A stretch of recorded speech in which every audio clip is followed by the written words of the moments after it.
Au Festival Lumexplore 2024 qui se passe au cinéma Eden Théâtre jusqu'à dimanche, on parle d'environnement, on parle de nature et on est allé juste en face sur la place et on est allé voir le stand du Parc des Calanques. Alors c'est quoi le Parc des Calanques les amis? Un grand territoire, surtout un territoire terrestre, même si on a aussi un grand parc marin. Mais là du coup aujourd'hui ouais, Ceuta, on est sur un événement qui s'appelle le Lumexplore, qui était vraiment très bien. On a eu un public un petit peu plus scolaire aujourd'hui. Les autres jours vont venir, c'est un public familial. Mais voilà, on a pu discuter avec plein d'enfants autour de plein d'animations interactives surtout. On a parlé biodiversité, on a parlé réglementation de manière très sommaire aussi parce que ça reste quand même des enfants. C'est strict mais c'est surtout compréhensif. On arrive vraiment à se rendre compte que ça peut être pédagogue quelque part. Donc le but c'est quand même de protéger le site tout en conciliant les activités humaines et la biodiversité. Donc le but voilà, c'est que chacun y trouve son compte. C'est très bien respecté dans la plupart des cas.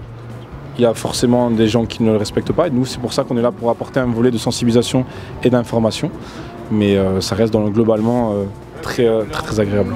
Alors en termes de plantes, je vais penser à l'astragale. On a l'astragale aussi vers la calanque de Pormieux. En fait, la calanque de Pormieux était une ancienne carrière et le fait que ce soit une ancienne carrière, ça a ouvert le milieu. Donc la carrière, notamment la carrière Solvay qui était utile. En fait, on extrayait des pierres de calcaire, on s'en servait pour faire du savon de Marseille. En fait, on se servait du calcaire pour ensuite en faire de la soude et c'était suite à un procédé on faisait du savon de Marseille. Et donc cette carrière-là, elle a été en fonctionnement de 1896 à 1981 et au final elle a permis d'ouvrir le milieu sur 800 mètres de long et 200 mètres de large. Et donc cette ouverture de milieu-là, elle a permis l'apparition de pelouses et sur ces pelouses, en termes de plantes, on a aussi notamment des espèces d'orchidées. Donc on a des orchidées sur les pelouses, donc ça c'est des plantes qu'on trouve qu'ici, dans le parc national des Calanques. Exactement, donc toujours pour parler de plantes, dans le parc national des Calanques, une des réglementations sur les plantes, ça va être que la cueillette va être interdite.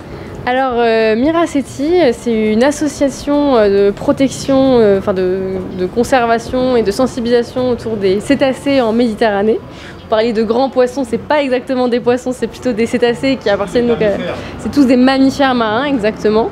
Et donc nous on est une association, voilà, on collecte des données, on analyse ces données, on fait de la sensibilisation, de l'appui aux politiques publiques, on anime le label High Quality Whale Watching et les formations autour du logiciel REPSET, qui est un logiciel qui vise à limiter les collisions entre les grands cétacés, donc les cachalots et les rorquals communs et certains navires.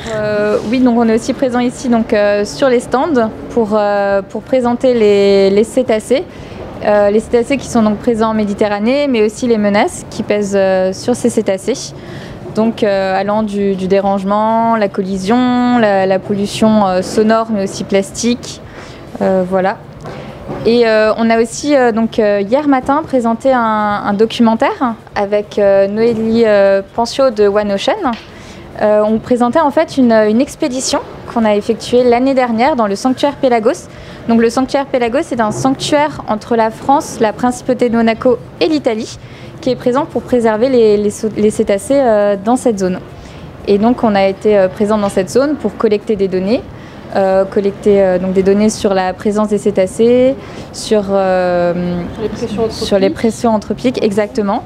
Et on a aussi eu l'occasion de faire des tables rondes pour rassembler les acteurs qui étaient présents qui travaillent dans ce sanctuaire, pour justement discuter des mesures qui peuvent être mises en place, des problématiques qu'on rencontre dans le sanctuaire.